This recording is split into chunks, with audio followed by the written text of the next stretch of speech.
Vamos lá, galera do nono ano, voltamos aqui, né, com mais uma aula, beleza?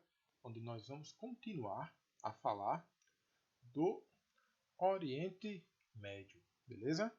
Nessa aula de hoje, sobre o Oriente Médio, nós vamos falar sobre três aspectos que são muito marcantes, né, que marcaram essa região do planeta, tá certo? Ou seja, o processo de formação territorial, a questão cultural, que está ali intimamente ligada, né, à religião presente nesta região do planeta, mas nós vamos aqui tentar desmembrar, certo? Um pouco a cultura da religião. Tranquilo? Então, de antemão, né, para nós darmos início aqui, o Oriente Médio ele apresenta algumas disparidades, né, algumas diferenças entre as nações que a formam, tá certo? Que estão ali compondo essa parte da Ásia, devido a alguns aspectos históricos, né, que ocorreram durante a trajetória e o processo de formação, processo de colonização, certo? O fato dessa região do planeta ali ser berço, né, das três maiores religiões monoteístas do mundo, tá certo? Então todos esses fatores aí vão implicar, vão ser determinantes para o Oriente Médio ser considerada uma área de constante tensão, tá certo? Principalmente nesse mundo atual, nessa questão geopolítica, tá bom? Então, para darmos início aqui, nós vamos começar a falar, tá bom? Da questão do processo de formação territorial do Oriente Médio, tá bom? Então, como está aparecendo para vocês aí nessa tela, nessa imagem, né? Vocês estão observando que o Oriente Médio vai ser constituído ali por 15 países, né? Que juntos vão ter uma população ali de aproximadamente 260 milhões de habitantes, tá certo? Mas deixa eu explicar aqui para vocês algumas situações sobre essas 15 nações, esses 15 países que vão estar ali compondo o que hoje nós conhecemos como Oriente Médio. Não sei se vocês se recordam, mas quando nós estávamos estudando o assunto passado, que era a África, certo? Várias vezes eu comentei que a África ela passou por um processo de colonização impregnado ali pelos europeus, tá certo? E qual foi a mentalidade implantada pelos europeus? Dividir o território de uma forma que atendesse às suas necessidades, sem respeitar as diferenças étnicas, culturais e religiosas dos grupos populacionais que habitavam o continente africano. E isso culminou em quê? Em vários atritos, em vários conflitos que até hoje perduram lá na África. Tá certo? Essa mesma linha de raciocínio também foi empregada no Oriente Médio. Tá certo? Eu vou me prender aqui a uma faixa temporal, ok?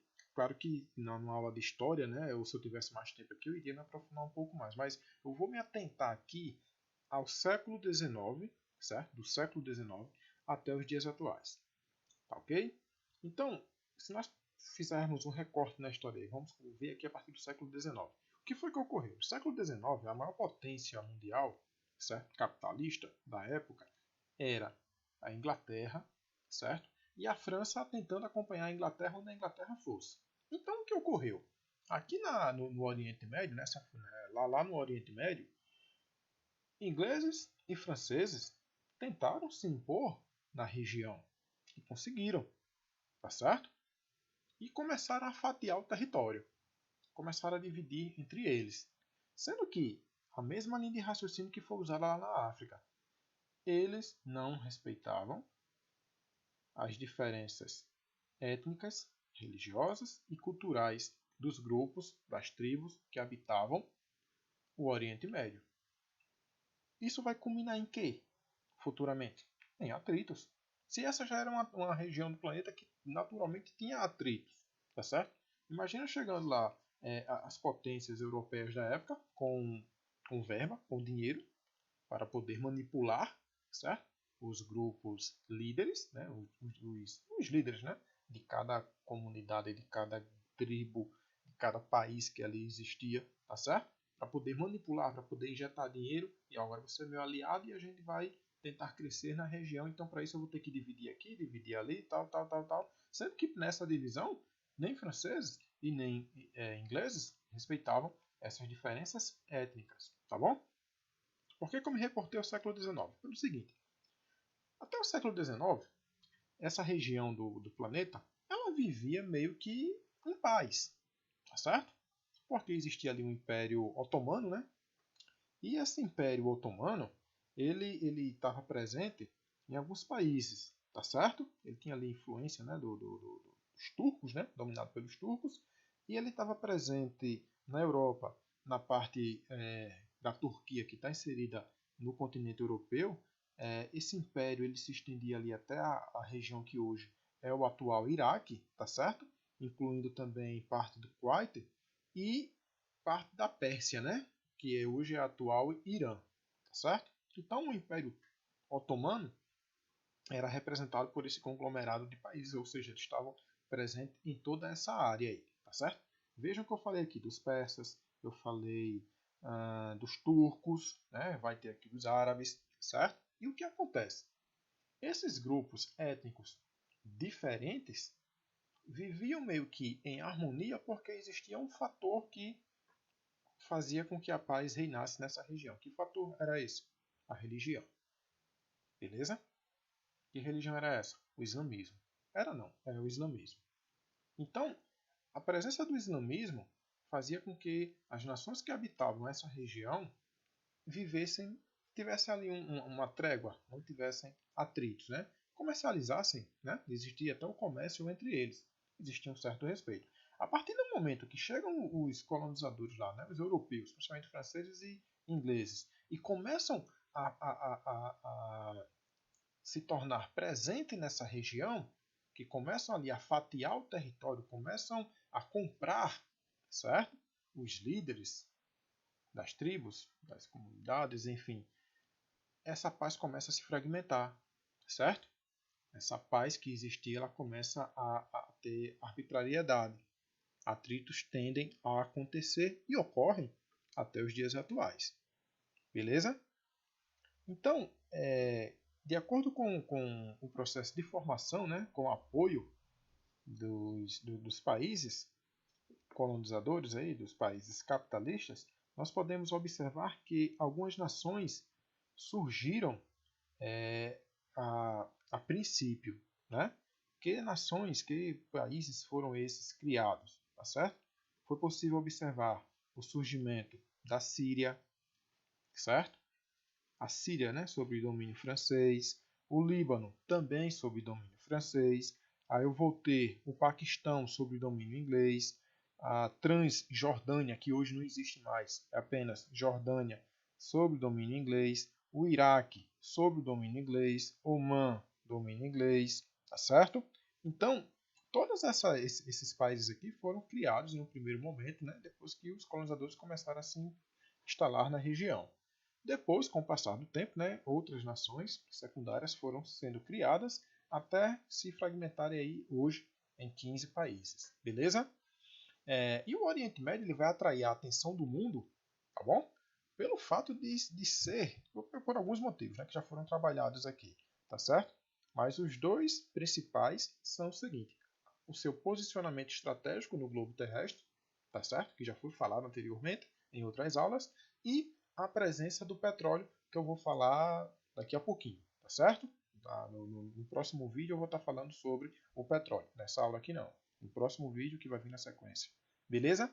Então, sobre a formação do território no Oriente Médio, nós podemos entender desta forma, ok? Que a princípio, lembrando, estou me reportando ao do século XIX até os dias atuais, eles viviam meio que não, em uma trégua, processo de paz, até que com a presença do colonizador, os franceses e ingleses, eles começaram a fragmentar este território, desrespeitando os hábitos, costumes étnicos, certo?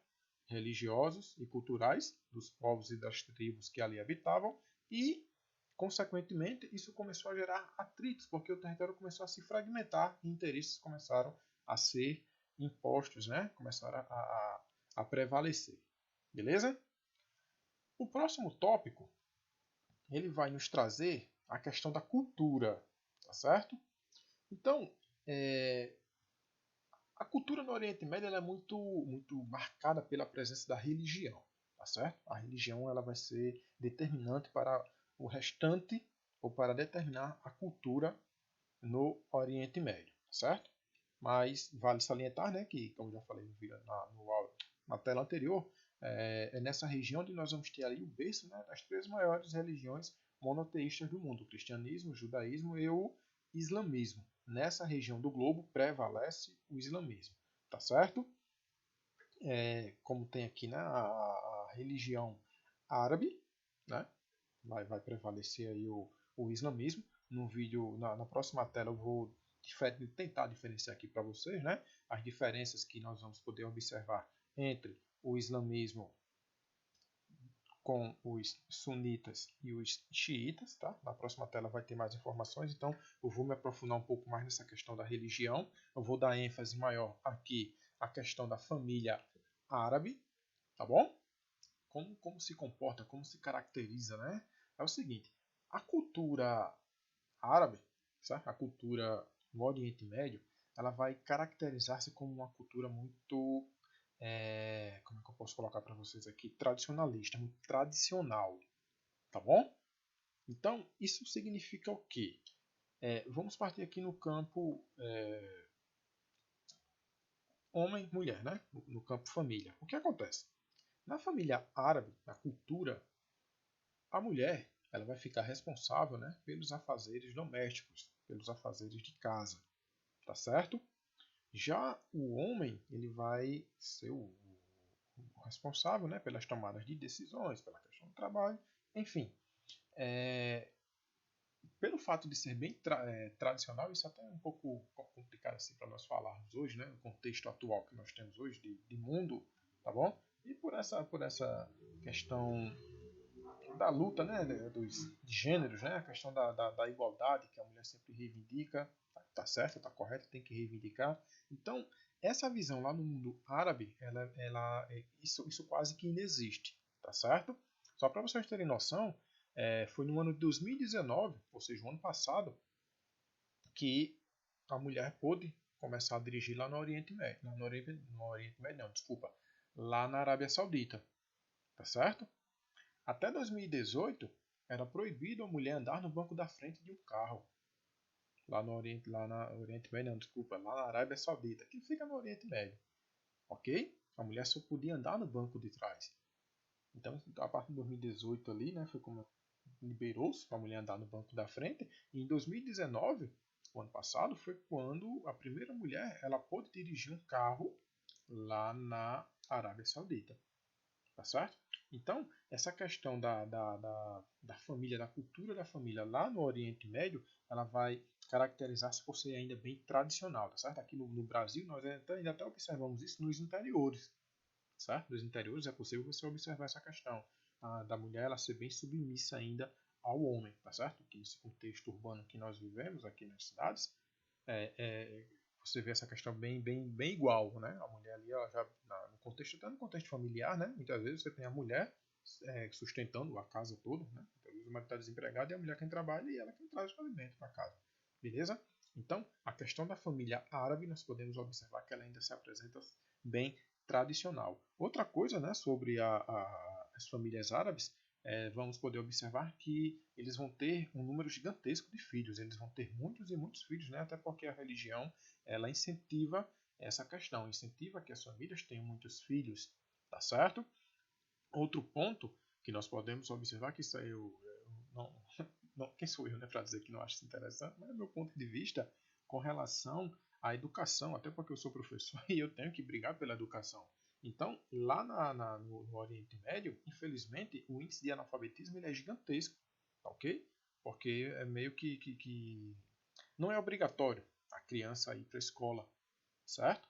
Então, se você deixa uma criança livre-arbítrio ou não para a escola, é o pai, a mãe não, né? É o pai quem decide se a criança vai ou não para a escola.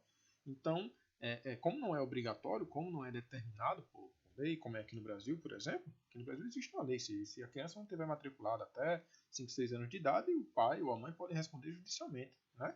Então, o índice de analfabetismo lá, ele é altíssimo por essa questão, tá certo? Nesse último tópico, nós temos aí algumas vestimentas árabes, né? e está surgindo para vocês aí, ó, algumas vestimentas, ok? Que vão diferenciando, né? Que vão ter aí características distintas e nós vamos poder observar isso, essas vestimentas em diferentes países, ok? Essa daqui, ó, a burca, né, que está aqui totalmente fechada, ok? Essa daqui ela vai estar presente nos países bem tradicionais mesmo, certo? Naqueles países em que os costumes e os hábitos são bem tradicionais, em que não há flexibilidade para quase nada, tá bom? Então, só para nós termos como referência, né? Quanto mais aberto aqui como isso aqui, né? Hijab, quanto mais aberta aqui a face, ok? Mais flexível podemos dizer que este país é. Quanto mais fechada essa questão aqui, tá bom? Isso aqui, digamos aqui o niqab, certo? Esse daqui ó, já vai apresentar apenas os olhos, né, da mulher que podem aparecer, tá ok? Só para vocês terem noção como a questão aqui ela é bem, os costumes lá são bem tradicionais e a mulher ela não pode nem sorrir para um outro homem, pra você ter noção. Em alguns países ocorre da mulher só poder falar se o homem direcionar a palavra a ela, o homem da casa, né? Se o seu marido direcionar a palavra a ela. Se o homem não direcionar a palavra a ela, ela não pode falar. Entendeu? Então, só para vocês terem uma noção de como é a questão da cultura lá no Oriente Médio, ela é bem diferente, né? Do que nós temos aqui no Ocidente, aqui no Brasil, por exemplo, nos Estados Unidos ou outros países aqui da América. Legal? Próximo tópico, neste, eu vou falar sobre a questão da religião, tá certo? Acredita-se, né, calcula-se que aproximadamente 90% dos árabes, certo, vão seguir a religião islâmica, tá certo? Fundada, né, por Maomé, 62 anos após a era cristã, né? No ano 62 da era cristã. Então, o que acontece?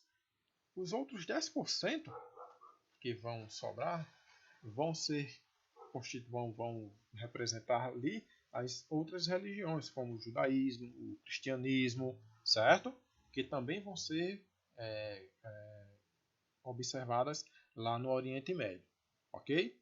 Então, sobre o islamismo, né, como eu havia falado anteriormente, nós vamos ter uma divisão, ok, no islamismo, tá certo? Como assim, Everton? Uma divisão. O que acontece? O islamismo ele vai ser representado por dois grupos, tá certo? Os sunitas, a grande maioria, tá ok? E os xiitas, né? A minoria. E o que vai diferenciar, certo? Estes grupos? Olha só, ambos vão obedecer, vão seguir a linha, né, do islamismo, vão ter o Corão como livro sagrado, né? Vão ter Maomé como o principal líder religioso, vão essa imagem que nós estamos vendo aí, né? Todos esses homens estão orando, né? Voltados para Meca, tá certo? Que é a cidade sagrada para o Islã, para o islamismo, certo? Meca, só para nós termos uma noção, ela está para os islâmicos, né? Assim como o Jerusalém está para os cristãos, certo? Para quem segue o cristianismo, né? Assim como também o judaísmo, beleza? Então, a Meca ela é considerada a cidade sagrada dos muçulmanos, né? E o que acontece? O que vai provocar essa diferença entre sunitas e xiitas? Na visão dos sunitas, o que acontece? Após a morte de Maomé, né, que ocorreu ali em 570, né? Após a morte de Maomé, que foi de 570 mil a 632, o que acontece? Ele faleceu em 32. Para os sunitas, após a morte de Maomé, certo? O líder, ou seja, o líder religioso, quem iria dar sequência às ideias, né, ao que Maomé pregava, seriam, certo? Escolhidos pelos próprios muçulmanos. Ou seja, os muçulmanos é quem deveriam escolher o seu líder religioso, tá bom? Já para os xiitas, o que acontece na visão deles? O líder não era para ter sido escolhido pelos muçulmanos. O líder era para ter sido Ali, certo? Que era o genro de Maomé, ok? Nessa visão entre sunitas e xiitas, nós vamos observar o seguinte: os xiitas serão mais tradicionais, tá certo? Eles vão ser mais, vão seguir mais a ferro ali, o que o Corão prega, tá certo? Eles vão ser mais fiéis às ideias de Maomé. Já os sunitas, eles apresentam-se um pouco mais flexíveis, tá certo? Não estou dizendo que eles vão deixar de seguir Maomé e nem vão deixar de seguir o Corão, não. Eles vão seguir, mas só que eles também vão ter ali uma abertura maior, né, para outras vertentes, tá certo? Para outras ideias, tranquilo? De certa forma, nós podemos observar que os sunitas, né, eles vão estar concentrados em sua maioria, certo? Vão formar ali a maior parte da religião islâmica, tá certo? Presentes na Arábia Saudita, presentes o norte da África ali quase todo, vai ser a Turquia, certo? O Cazaquistão, o Turcomenistão, o Afeganistão, o Paquistão, todos esses países aí, né? O norte da África e parte do Oriente Médio vão seguir o islamismo sunita, tá certo? Já aquele grupo mais tradicional, os xiitas, né, que para alguns eles são denominados até como os radicais, tá certo? Esse grupo vai estar presente de forma marcante mesmo no Irã, tá certo? Os xiitas eles vão estar mais presentes na região hoje representada pelo Irã, beleza? Então, galera, finalizei aqui essa aula. Daqui a pouquinho estou voltando com outro vídeo falando sobre a questão do petróleo no Oriente Médio, beleza? Espero que vocês tenham compreendido, gostado da aula. Forte abraço e até logo. Tchau!